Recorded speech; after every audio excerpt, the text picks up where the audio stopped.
Golem अपनी energy का इस्तेमाल करते हैं। वो गोलेम की शक्ति को देखकर डर जाते हैं। वो वहाँ से भागने लगते हैं। मॉन्स्टर कहते हैं, आपने हमें पहले क्यों नहीं बताया कि ये काम बहुत खतरनाक है। रोज़ा कहती है, मैं नहीं जानती थी गोलेम एक खतरनाक प्राणी है। वो उन्हें ढूंढ लेते हैं। सिजुनु कहते हैं, हमें गोलेम को रोकना होगा।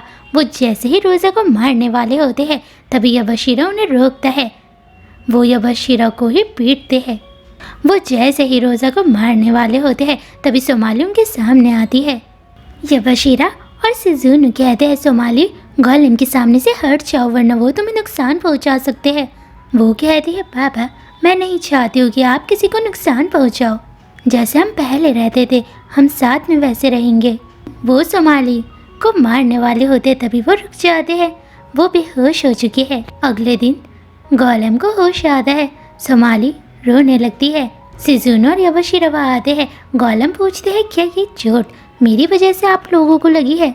याबाशिरा कहता है, हाँ। गोलेम कहते हैं, मैंने कल जो कुछ भी किया उसके लिए मुझे माफ़ कर दो क्योंकि मैं सब कुछ भूल चुका हूँ कि मैंने कल क्या किया था। सोमाली कहती है, पापा क्या आपके बाजू फिर से नहीं बढ़ेंगे? गोलेम कहते हैं, नहीं। वो कहती है, आपको दर्द महसूस हो रहा होगा। गोलेम सोमाली के आंसू पूछते हैं। वो कहते, मुझे माफ़ कर दो, कल तो मुझे देखकर डर गई होगी। वो कहते, नहीं। वो गोलेम के हाथ में ब्रेसलेट बांधती है। सोमाली खुश है क्योंकि गोलेम ठीक है। वो अपने आगे का सफ़र जारी रखते हैं। गोलेम अपने मन में कहते हैं, मुझे नहीं पता मेरे पास कितना समय बचा है। वो एक जगह टेंट लगाते हैं। याबाशिरा कहता है, गोलेम क्या आप ठीक हो? क्योंकि हमने बिल्कुल भी आराम नहीं किया है। गोलेम कहते हैं, मैं ठीक हूँ। सोमाली और सिजुनु ने बहुत सारी मछलियाँ पकड़ी हुई है। वो सभी साथ में खाना खाते हैं।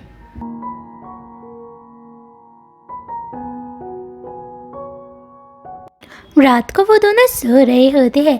गोलेम सोच रहे हैं तभी सिजुनु वहाँ आते हैं क्योंकि सिजुनु जान चुके हैं कि गोलेम के पास अब ज़्यादा समय नहीं बचा हुआ है। सिजुनु गोलेम को देख रहे होते हैं। वो कहता है, आपके पास कितना समय बचा हुआ है? गोलेम कहते, मुझे नहीं पता क्योंकि कल मैंने अपनी एनर्जी का ज़्यादा इस्तेमाल कर लिया था। अब मैं नहीं जानता कि मेरे पास कितना समय बचा हुआ है, इसलिए मुझे सोमाली को छोड़ना होगा। सिजुनु कहते हैं, गोलेम आपका जो भी फैसला होगा हमें मंजूर होगा। मैं आपकी मदद करने की पूरी कोशिश करूँगा। मैंने आपसे एक वादा किया था, क्या आपको याद है? ये वादा आपके लिए और सोमाली के लिए अच्छा होगा। अगले दिन वो अपनी यात्रा जारी रखते हैं। सोमाली सो रही होती है। वो एक नए शहर पहुंचते हैं। सिजुनु कहते हैं, ये जगह बहुत प्यारी है। सोमाली नई नई चीज़ों को देखकर खुश हो रही होती है। तभी कुछ मॉन्स्टर गोलेम को देखकर कहते हैं, ये तो गोलेम है और आप सब यहाँ पर यात्री हो। ये समय हार्वेस्ट फेस्टिवल का है। आप बिल्कुल सही समय पर यहाँ आए हो। सिजुनु उन्हें फेस्टिवल के बारे में बताते हैं कि हर किसी को यहाँ फ्लावर मिलता है क्योंकि हमारा मानना है कि इससे हमारी पूर्वज की आत्मा को तोहफा मिलता है। हम अपने पूर्वज के सम्मान में ये फ्लावर सबको देते हैं। सिजुनु कहते हैं, ये बिल्कुल एक आत्मा की तरह है। सोमाली डर कर कहती है, मुझे आत्माएं बिल्कुल पसंद नहीं है। वो उन्हें देखकर खुश हो रहे होते हैं। ये बहुत प्यारा गाँव है। यहाँ के हर मॉन्स्टर एक दूसरे से प्यार करते हैं। गोलेम कहते हैं, ये प्रकृति का नियम है। जो इस दुनिया में पैदा हुआ है उसे मरना ही होगा। इस दुनिया में ना कोई आत्मा है ना कोई भूत। सोमाली कहती है, सच में? वो दोनों हंसने लगते हैं।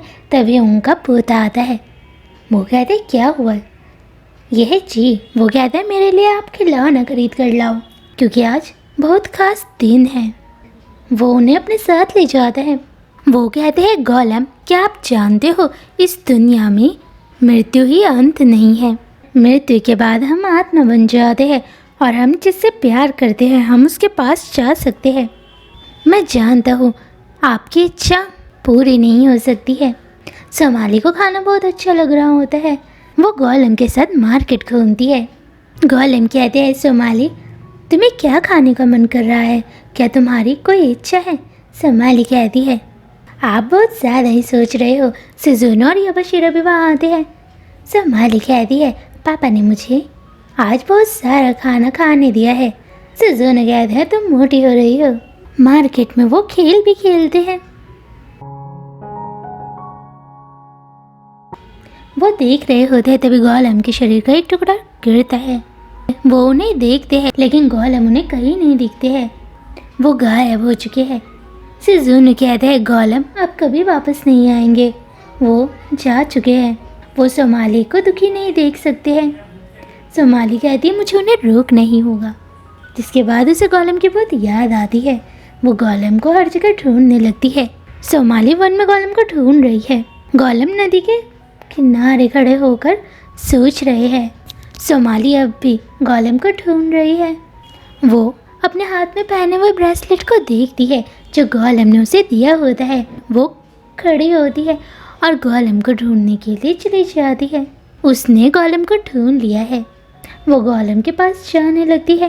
गोलम कहते वहीं रुक जाओ और अब से मैं तुम्हारे साथ अपनी यात्रा जारी नहीं रख सकता हूँ। सोमाली कहती है मैंने सारी कैंडी खा ली इसलिए आप मेरे साथ यात्रा जारी नहीं रखना चाहते हो। गोलम कहते हैं ऐसा नहीं है। सोमाली कहती है क्या आप मुझे पसंद नहीं करते हो। वो कहते हैं ऐसा नहीं है। सोमाली उनके पास जाने लगती है।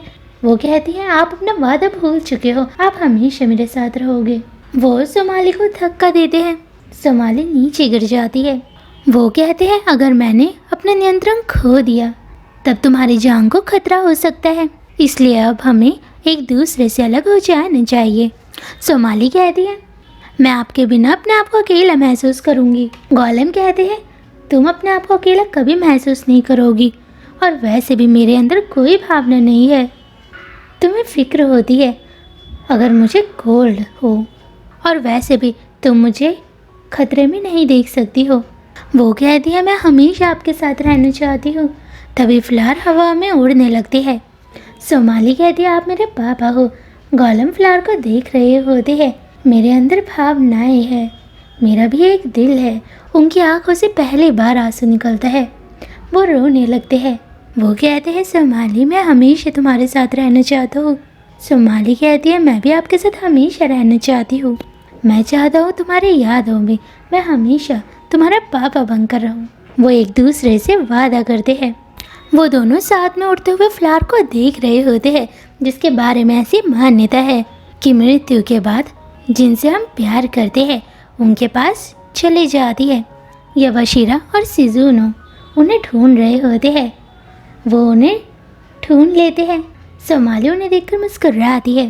कुछ दिन के बाद हम सोमाली को देखते हैं जिसके अंदर जिंदगी जीने की इच्छा है। वो सभी साथ में बहुत खुश है। इसी के साथ ये प्यारी सी कहानी खत्म होती है।